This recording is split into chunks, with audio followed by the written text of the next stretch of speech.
कर्तव्य राष्ट्रीय पार्टी की राष्ट्रीय अध्यक्ष किरण महासी चाटम के चंद्रशेखर रावण को चेतावनी देने वाली वीडियो वायरल होने के बाद उनको लगातार धमकी भरे फोन आ रहे हैं। ऐसी ये कॉल आई है अमेरिका से अननोन नंबर से, जिसमें उनसे कहा गया कि भारत एक भीषण गृह युद्ध की तरफ जा रहा है, जिसमें पालघर को एक पहला कदम बताया गया। कौन है ये जिहादी मानसिकता के लोग जो विदेशी एजेंटों के रूप में कार्य कर रहे हैं तथा इस भारत के शोषित समाज को इस गृह युद्ध में धकेलने की तैयारी कर रहे हैं, तथा उसने फोन पर यह भी कहा कि एक विशेष जाति को भारत से बिल्कुल खत्म कर दिया जाएगा। आइए आपको सुनाते हैं उसकी कॉल रिकॉर्डिंग के कुछ अंश। संस्कार और सारी चीजें, ब्राह्मण का पुत्र क्यों शूद्र से नफरत करना सीखता है? क्योंकि ब्राह्मण पिता ही उसे समझाता है कि बेटा ये शूद्र है। उसे बताने के लिए क्लास नहीं होती है, उसे बताने के लिए कोई समाज नहीं होता है। मंदिर के अंदर एक भगवान है, उसकी पूजा वाल्मीकि भी कर सकता है। वाल्मीकि तो करते हैं, आप क्या सोच रहे हैं? मैं एक बात मैं आगे जो कहने जा रहा हूँ, क्या मंदिर का पुजारी वाल्मीकि हो सकता है? क्यों नहीं हो सकता? अगर वाल्मीकि मंदिर बनाए तो अपने मंदिर में बैठ सकता है। नहीं, देखिए मैडम, अगर मैं अपना घर बना रहा हूँ तो उसका पिता भी नहीं हूँ। अगर आप छोटी सी संस्था भी बनाते हैं इस समाज के हित के लिए, देश के हित के लिए, तो आप क्या करेंगे? उसके कुछ संरक्षण बन जाएंगे, खुद अध्यक्ष बनेंगे, आसपास के जो भी आपके मिजाज से मिलते हैं। मैडम, राम मंदिर संस्था, तो ये भी तो एक मंदिर जो है, ये भी तो एक संस्था ही है। तो संस्था में जो नहीं, राम मंदिर संस्था के अंदर 11 मेंबर है। सुनिए ना बात, अपने समाज से राम मंदिर संस्था के अंदर 11 मेंबर हैं और 11 में से 10 ब्राह्मण है, एक क्षत्रिय है। क्या उस मंदिर को बनाने के लिए लड़ाई के अंदर ओबीसी, एससी, एसटी का योगदान नहीं था? बिल्कुल, ये है मुद्दा। अगर आप जो ये बात कह रहे हैं, मैं इस बात से आपकी बिल्कुल सहमत हूँ। ये है हम हक की लड़ाई लड़ने के लिए। भाई हमारा भी तो मेरी लड़ाई इतनी है कि ब्राह्मण कोई आगे नहीं था, ब्राह्मण सारे अपने अपने। मैं था उस वही तो लड़ाई के कह रही हूँ, यही तो मैं बता रही हूँ कि मैडम, मैं उस लड़ाई के अंदर था और मेरठ तक सारे ब्राह्मण गए थे और मेरठ के बाद एक ब्राह्मण नहीं दिख रहा था जो हमको लेकर के गए थे। यही तो हम बताएंगे कि यही तो मैं कहना चाह रही हूँ कि भाई हम अपना हमारे ब्लड में कितना एक देशभक्त वाला खून है, हमारे जो शरीर में चल रहा है, और हम हर जगह इस हिंदू संस्कृति को बचाने के लिए आगे हैं। यही तो मैं भी समझाना चाह रही हूँ, यही तो मैं मैडम, लेकिन ये मैं आपको एक चीज असलियत बताना चाहता हूँ। हाँ। मैं वो शख्स था जिसके पीछे 1.5 लाख बंदे थे। अच्छा, आप एक बात और हम कार सेवा के साथ गए। मेरी अपनी 27 कारें थी, 27 कारों को लेकर के गया, लेकिन बीजेपी के लोग रास्ते में से, आरएसएस के लोग रास्ते में से अलग अलग होते चले गए कि पंडित जी बाद में आएंगे, पंडित जी पहुंच रहे हैं, पंडित जी आ रहे हैं, पंडित जी ये करेंगे। और सारे के सारे हमारे एसटी, एसटी समाज के लोग जाके मस्जिद ध्वस्त करी, एक ब्राह्मण नहीं था उधर। और आज उनकी कमेटी के अंदर 11 में से 10 ब्राह्मण है, एक क्षत्रिय है। क्यों? तो ये मांग होनी चाहिए भाई, जब सारा योगदान इस समाज का है? सारे के लोग एसटी, एसटी, ओबीसी के थे। कोई एक आदमी जो मुझे गवाही करके बता दे, क्योंकि वहाँ का मैं प्रत्यक्षदर्शी हूँ। और उसी दिन से मैं वहाँ से उस लाइन से अलग हट गया। मैं आरएसएस का कार्यकर्ता था, बीजेपी का कार्यकर्ता था, मैं उसी दिन से अलग हट गया कि मैंने इतना योगदान दिया।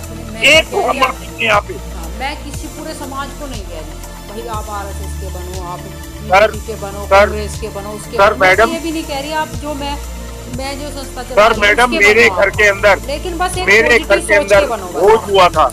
मेरी एक छोटी सी बात सुन लीजिए। मेरे घर के अंदर एक भोज हुआ था जब मैं आरएसएस का कार्य करता था। 44 लोग आए थे। किसी ने भी मेरे घर पे खाना नहीं खाया क्योंकि मैं शूद्र था। मैंने उसी दिन इस हिंदू समाज को छोड़ दिया था और कट्टर विरोधी हूं। और अगर टाइम पड़ा तो सिविल वॉर करूंगा और इनके अंगेज खड़ा हूंगा। जिस समाज को मैंने 14 साल पाला, बिना पूजा किए मैं अपने घर से नहीं निकलता था, उस समाज ने इतनी बेइज्जती की मेरी। मेरे बाप ने बोला था, बेटा ये तू कर क्या रहा है, ये तेरे यहाँ पानी नहीं पिएंगे। ठीक है, और ऐसा ही हुआ। ठीक है। देखिए, सबकी अपनी भावना, अपनी सोच है, सबका अपना विचार है, स्वतंत्र है, स्वतंत्र संविधान, स्वतंत्र। मैडम स्वतंत्र है, आप भी स्वतंत्र है, पर इतना सोचिए कि सिविल वॉर, ये मैं कह रहा हूँ, आने वाले 6 महीने के अंदर देख लीजिएगा। शुरुआत हो चुकी है, पालगांव से शुरुआत हो चुकी है। कहाँ से? पालगांव, महाराष्ट्र से अच्छा, शुरुआत हो चुकी है और ये प्रतिबिंब है। सिविल वॉर तय है 6 महीने में। अरे एक बात तो बताइए, पालगांव की बात कर रहे हैं आप। पालगांव में आप, पालगांव में भी तो हम लोग, हमारे जो लोग हैं उनको है ना क्रिश्चियन बना दिया। क्रिश्चियन क्या बना दिया? क्रिश्चियन बने हुए हैं पालगांव में उधर। मैडम सीपीआई का गांव है, हाँ तो बस बीजेपी और सीपीआई, ना क्रिश्चियन नहीं है कोई वहाँ पे। अगर एक भी क्रिश्चियन होता ना और एक भी मुस्लिम होता, अब तक जला दिया गया होता और लॉकडाउन खुलने का इंतजार कीजिए। मुस्लिम की बात नहीं कह रही, वहाँ क्रिश्चियन बने हुए हैं वहाँ के लोग। उधर तो चल रहा है, उधर तो महाराष्ट्र की तरफ तो अच्छा अभियान चल रहा है। मेरे पास फोन भी आए थे महाराष्ट्र से, यहाँ पे हमारे लोगों को अच्छा ईसाई बना रहे हैं। तो ये क्या है? उसमें एक बताओ, ये उसमें गलती क्या है? ये समाज भोला समाज है, इनको कुछ भी बना लो। नहीं, लेकिन इनको नहीं, इंसान क्रिश्चियन बनाने में गलती क्या है? नहीं किया जा रहा, इंसान नहीं बनने के लिए प्रयास किया जा रहा, एक अच्छी सर, सोच के लिए प्रयास नहीं सर किया मैडम, जा रहा। कोई अगर किसी एक बार बताओ, एक 24 घंटे हिंदुओं को ही एक टारगेट चीज मुझे करते हो। बताइए, अच्छा, एक फिर चीज, क्या? एक छोटी सी चीज। एक आदमी आपके पास आता है, आप उसे शूद्र समझते हैं और गांव घर के बाहर बैठाते हैं और दूर से पानी देते हैं। वही व्यक्ति मुसलमान के पास जाता है, वो उसे घर में बैठाता है, खाना खिलाता है। वही व्यक्ति एक थोड़ी मैं मान ही नहीं सकती कि मुसलमान के घर जाएगा अरे वो क्यों बैठाते अपने पास? उनका तो मेन मकसद ही है कि ये मुस्लिम बन जाए, ये अच्छा, हाँ, उनका तो मकसद ही है। अरे उनका मकसद है कि मैं आपको एक चीज बता रही हूँ आज, हिंदू पंडित का मकसद ये क्यों नहीं है कि वो जातिवाद खत्म करे? एक मिनट, वो शूद्रों से नफरत क्यों करता है? मैं एक बात बता रही हूँ, 1909 की बात है। मुस्लिमों ने जब जनगणना हुई ना, मुस्लिमों ने ही विरोध किया था कि भाई इनको है ना, इनको मैं 1909 की बात नहीं बताता, जोड़ा जाए। मैं 1435 की बात बताता हूँ। मैं 1435 की बात बताता हूँ। इस बात का अंत नहीं है, आपकी सोच आपकी है, मेरी सोच मेरी है। नहीं, मैं तो प्रत्यक्ष बताना चाहता हूँ। 1935 में मुस्लिम आए थे ना, उससे पहले तो मुस्लिम कोई नहीं था यहाँ पे। नहीं, मेरी बात सुनिए, देखिए मेरी बात सुनिए मैडम, अगर आप किसी को दुत्कारेंगे, एक ब्राह्मण किसी शूद्र को दुत्कारता है और वही शूद्र जाके क्रिश्चियन के घर में बैठ करके खाना खाता है या मुसलमान के घर में खाना खाता है, तो उसे मुस्लिम धर्म अपना लेना चाहिए। मुझे सिर्फ एक बात का जवाब देंगे आप? बिल्कुल, बस इस बात का मुझे जवाब दीजिएगा, इसके बाद बात का अंत होएगा, ठीक है? अगर इन्होंने हम लोगों को बहुत दिनों तक दुत्कार दिया, ठीक है, शुद्र रखा बना के, आज यही लोग कह रहे हैं कि आइए हमारे पास बैठिए, आप हमारे भाई है, हम वही मान सम्मान, हम जितना मतलब हमें मिल रहा है उतना ही आपको मिलना चाहिए। तब क्या करेंगे? तब क्या करें? तब क्या करें? तब क्या करें? अगर ये मित्रता का हाथ बढ़ाए हमारी तरफ और हमें अपने समान समझने लग जाए, तो तब हम क्या करें? अब आपने कह लिया? मैं सिर्फ ये जानना चाह रही हूँ कि बस एक मेरा मैं क्वेश्चन मैं का। मैं भी आपको एक बात कहना चाहूंगा ना, मैं भी आपको एक बात कहना चाहूंगा, मेरी बात को बुरा मत मानिएगा नहीं, प्लीज। मैं डोंट गिव। आपकी एक छोटी बहन है, जी, मैं वैसे भी कितनी देर उसका- किसी से बात नहीं करती, मैं आपकी बात आप ही से कर रही हूँ इतनी देर बात। मैं उदाहरण दे रहा हूँ, मैं जो वो बात आपने कही है ना, मैं उसी का उदाहरण दे रहा हाँ हूँ। हाँ दीजिए। आप मेरी बात को अदरवाइज मत लीजिएगा। मैं साइंटिफिक आदमी हूँ और संस्कारिक आदमी हूँ। आपको अपनी बहन की तरह मान करके मैं एक उदाहरण दे रहा हूँ। आपकी एक छोटी बहन, उसका आदमी एक बलात्कार कर देता है और भाग जाता है, और जब उस आदमी को कानून तय फांसी होने लगती है तो वो बोलता है मैं आपकी बहन को बीवी बना लूंगा, तो आपकी प्रतिक्रिया क्या होगी? ना तो किसी का बलात्कार हो रहा है, ना कोई बीवी बनाने की मैडम, बात कर रहा है।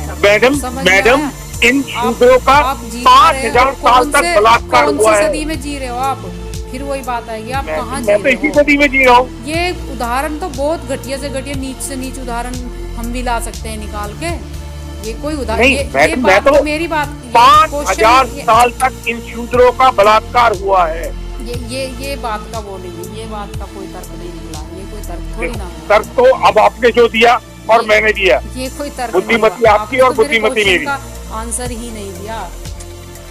मैंने तो आंसर दे दिया ना, नहीं नहीं नहीं, मैंने आंसर दे तो दिया। समाज के ही बच्चे 5000 साल तक, देखिए मैं आपको बताती हूँ, 5000 साल तक इन मधुवानियों ने हमारा बलात्कार किया, हमारी सब चीज की।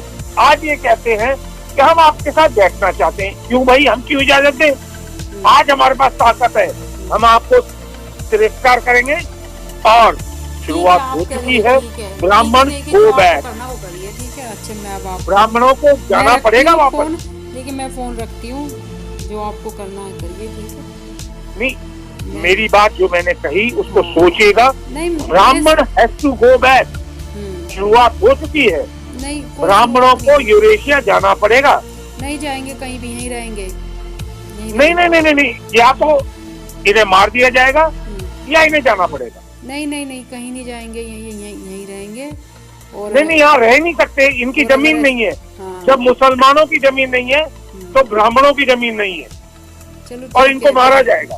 ठीक है, आपकी बात जो है ठीक है, इनको मारा जाएगा। ठीक है। या तो ये वापस जाए, ब्राह्मण गो बैक, या मारा जाए। ठीक है, आपकी बात जो और हम मारेंगे, ठीक है, क्योंकि यही हमारी क्रांति है। ठीक है।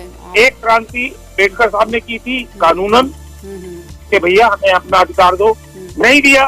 अब हम क्रांति करेंगे, भैया तुम दे नहीं सकते, हम ले सकते हैं, मारेंगे गोली और कहेंगे जय भीम। अच्छा खा रहे हो, अच्छा पी रहे हो, अच्छा रह रहे हो, सब कुछ तो हो रहा है। समाज में जो क्रिमिनल सोच के पनप रहे हैं उनको मिटाओ ना, हैं? लेकिन कौन क्रिमिनल सोच? क्रिमिनल सोच तो ब्राह्मणों की है। अरे सब कुछ इन्हीं के पास है, आपके पास आप तो बिल्कुल ही उसमें नहा के आए हैं, बिल्कुल ही। अरे मतलब आपने क्या सी मानसिकता है भगवान, इस समाज की क्या मानसिकता है, क्या है? मानसिकता अपनी सोचो ना। क्या जो तो आप बोल रहे हो ना, मेरे को वो आप बोल रहे हो। कोई नहीं, नहीं, जो आप बोल रहे हो ये आपको ब्राह्मणों ने नहीं दिया। ठीक है, ये अधिकार आपको ब्राह्मणों ने नहीं दिया। ये अधिकार B.R. अम्बेडकर ने दिया था कि औरत बोल सकती है, वरना आप भी अगर आप तो यहाँ ब्राह्मण परिवार से ब्राह्मण कितने तो परसेंट 3 दिन ब्राह्मण को कह रहे हो, ब्राह्मण में सबको क्यों ले